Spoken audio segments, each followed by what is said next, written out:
Welcome back to Empowered. I'm Elizabeth Namofsky. Today, we are discussing global women's economic empowerment. Lida, I want to talk about COVID because a lot of women step back from their senior leadership roles, whatever jobs they had during COVID. So we've lost so many of them during the lockdown. How can we get them back into the workforce? Well, this is a very good question. And the simple answer is make your company a place where women will want to come work. But it's a little bit more complicated than that because while there were a lot of negatives that came with COVID, people really took the time to rethink what they found was important. And we had, no matter where you live, we had a very stark reminder of how precious life can be. So the traditional work till you break and don't see your friends and family, that's not really attractive to people anymore. So for those who left, there was an exponential digital advancement that took place during COVID. And that allowed a lot of women, and men, of course, but a lot of women to be able to build their own businesses digitally and also explore new industries. So while some of them came back, they just didn't come back to those traditional jobs. And there was a study by the Women's Entrepreneurship Knowledge Hub. In 2022, nearly 1 million women in Canada were self-employed, and the number of women-owned businesses was growing. This is fantastic because on top of that, what ends up happening is women tend to invest their incomes back in their families and the communities. So this actually does keep going.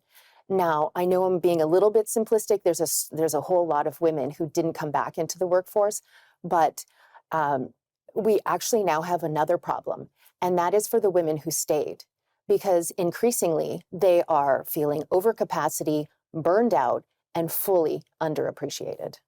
You know, it's interesting that you talked about entrepreneurship because I had Janet Lewis on the show and she was basically saying, now is the time to be an entrepreneur. So she was saying the exact same thing that you were saying. You know, throughout COVID, a lot of women had started their own businesses. What makes me sad is the women who stayed in are underappreciated. Yeah. And I don't know how to fix that. And I don't know whether there is a solution to fix it.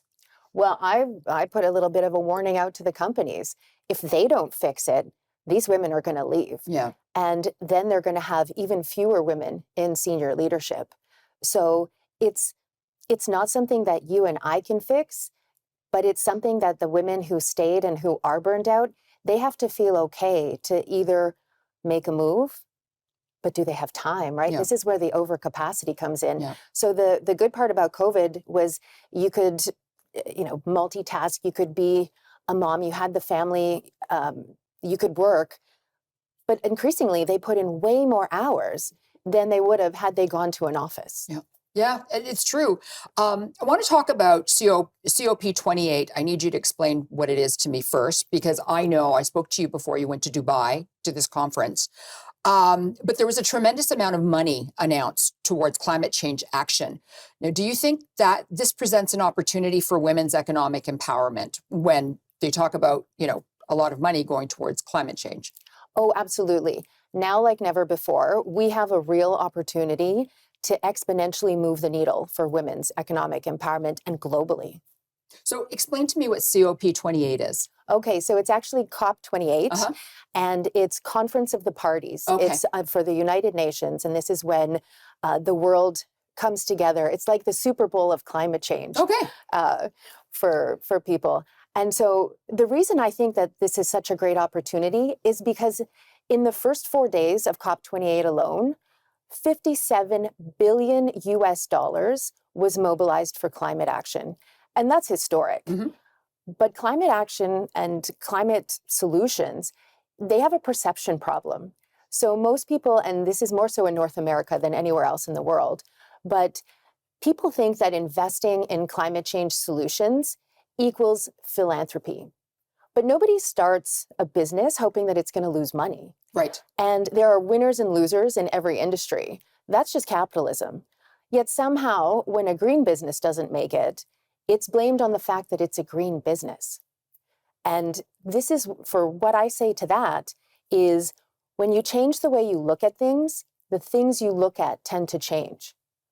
And so all this money flowing around is actually really great for women entrepreneurs because they actually do start businesses in this space. Okay, so we're going to continue on with the global women's economic empowerment. More with Lida Preyma when we come back, so please don't go away. Super interesting.